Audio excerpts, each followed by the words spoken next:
Human beings can alter the course of their life.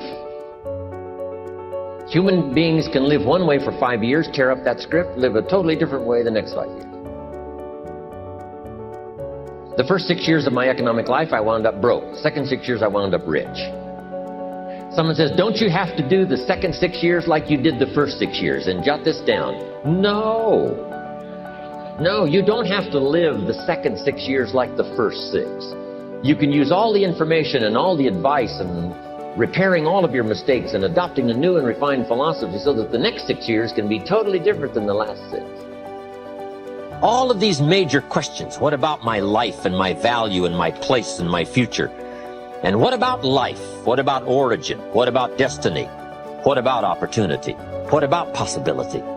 All of these major questions, to let them go casually by is to miss the treasures that your life could accumulate into in the coming months, the coming years.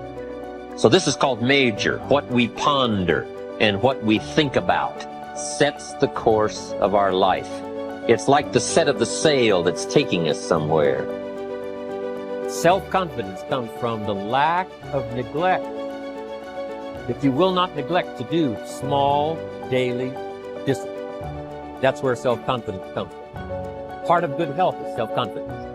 I know I'm going to be healthy. I eat the apple a day. I walk around the block. I do the jogging on the beach. At the end of the day, when you've really poured it on and you've done all the stuff, self-confidence grows. That self-confidence affects your health, it affects your future, it affects your psyche. Self-confidence means willingness to do whatever it takes to achieve. Whenever you prepare correctly, taking all of the steps you're supposed to take, doing everything in your power to stay on track, whenever your preparations lead to success, achieving your goals, you reinforce the disciplines that got you there. Success leads to reinforcement of the proper discipline. If what you're doing is working, keep doing it. If what you're doing isn't working, change it. If I grow, think of what that will do for my future. Self-development earns success. Self-investment earns respect. And the only way to make a better and better and better investment in your future is to become better and stronger and wiser and more competent. And the more attractive you become, the more attractive you are. And the more attractive you are, the more you attract success. Self-development, self-investment attract success. That's powerful.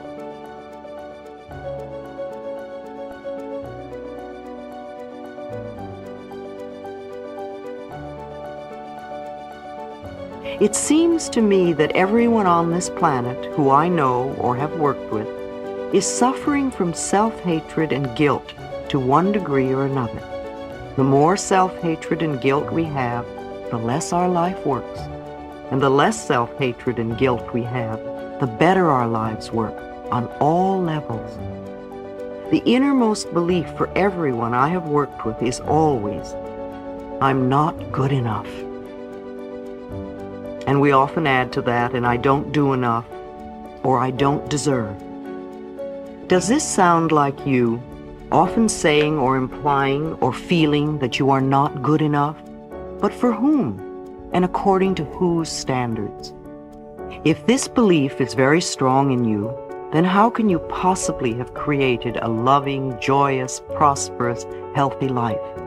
Somehow your main subconscious belief would always be contradicting it. Somehow you would never quite get it together, or something would always be going wrong somewhere.